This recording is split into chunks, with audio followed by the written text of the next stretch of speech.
एक समय की बात है, एक अश्वपति नाम के राजा थे। उनकी कोई संतान नहीं थी। राजा ने संतान प्राप्ति के लिए अनेकों यज्ञ किए, जिसके फलस्वरूप उन्हें एक तेजस्वी कन्या की प्राप्ति हुई। राजा ने कन्या का नाम सावित्री रखा। समय बीतता गया और सावित्री विवाह योग्य हो गई। एक दिन राजा ने सावित्री से कहा, सावित्री, अब तुम विवाह योग्य हो गई हो, इसलिए स्वयं अपने लिए योग्य वर की खोज करो। पिता की बात मानकर सावित्री मंत्रियों के साथ यात्रा पर निकल गई। अनेक ऋषियों के आश्रमों, तीर्थों और जंगलों में घूमने के बाद वह राजमहल लौट आई। संयोगवश उस समय उसके पिता के साथ देवर्षि नारद भी थे। सावित्री ने उन्हें प्रणाम किया। राजा अश्वपति ने सावित्री से उसकी यात्रा का समाचार पूछा।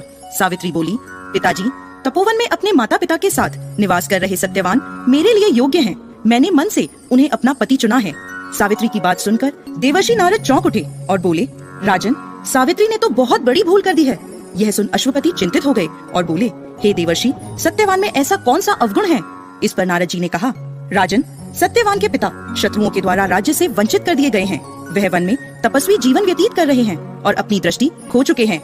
राजन, सबसे बड़ी कमी यह है कि सत्यवान अल्पायु है। 12 वर्ष की आयु में से अब उसके पास केवल 1 वर्ष की आयु शेष रह गई है। नारद जी की बात सुनकर अश्वपति ने सावित्री को समझाया कि वह किसी दूसरे उत्तम गुणों वाले पुरुष को अपने पति के रूप में चुन ले। सावित्री बोली, पिताजी, नारी अपने जीवन में केवल एक ही पति का वर्ण करती है। अब चाहे जो भी हो, मैं किसी दूसरे को अपने पति के रूप में स्वीकार नहीं कर सकती।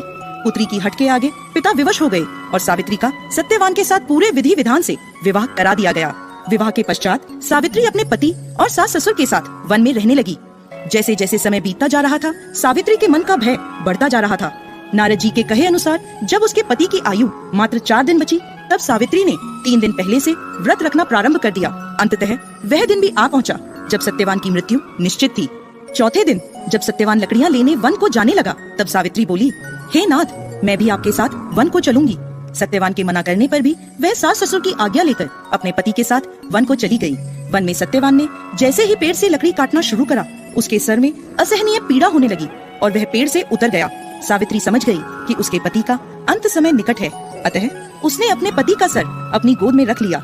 लेटने पर सत्यवान अचेत हो गया। सावित्री चुपचाप आंसू बहाती ईश्वर से प्रार्थना करने लगी।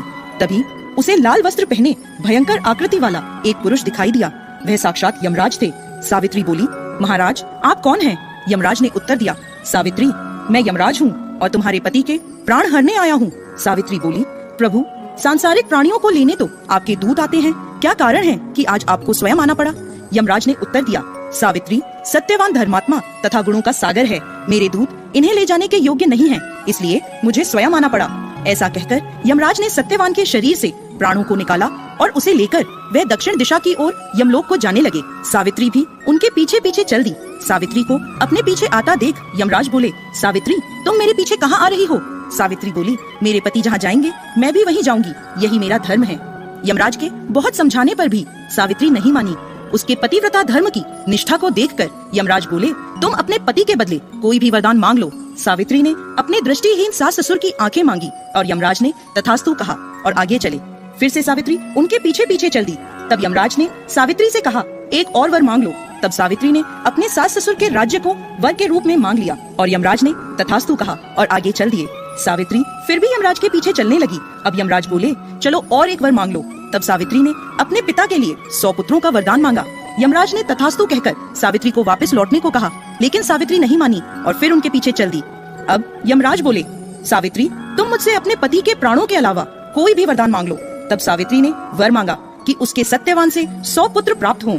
इस बार भी यमराज तथास्तु कहकर आगे बढ़ने लगे, परंतु सावित्री फिर उनके पीछे चल दी। अब यमराज बोले, मैंने तुम्हें सभी मनवांछित वर दे दिए, अब तुम लौट जाओ। तब सावित्री बोली, महाराज, आपने मुझे सत्यवान से 100 यशस्वी पुत्रों का वरदान दिया है और सत्यवान के बिना पुत्र कैसे संभव होगा? ऐसा कहकर सावित्री ने यमराज को उलझन में डाल दिया। तब यमराज बोले, सावित्री, मैं तुम्हारी पतिव्रता धर्म से प्रसन्न होकर सत्यवान के प्राण छोड़ रहा हूँ और साथ साथ तुम्हें आशीर्वाद देता हूँ कि तुम्हारी यह कहानी युगों युगों तक सुनाई जाएगी। यह कहकर यमराज ने सत्यवान के प्राण छोड़ दिए और यमलोक को लौट गए। तब सत्यवान और सावित्री अपनी कुटिया में पहुँचे। वहाँ उनके माता पिता की आंखों की दृष्टि भी लौट आई थी और उन्हें अपना खोया हुआ राज्य पुनः मिल गया था।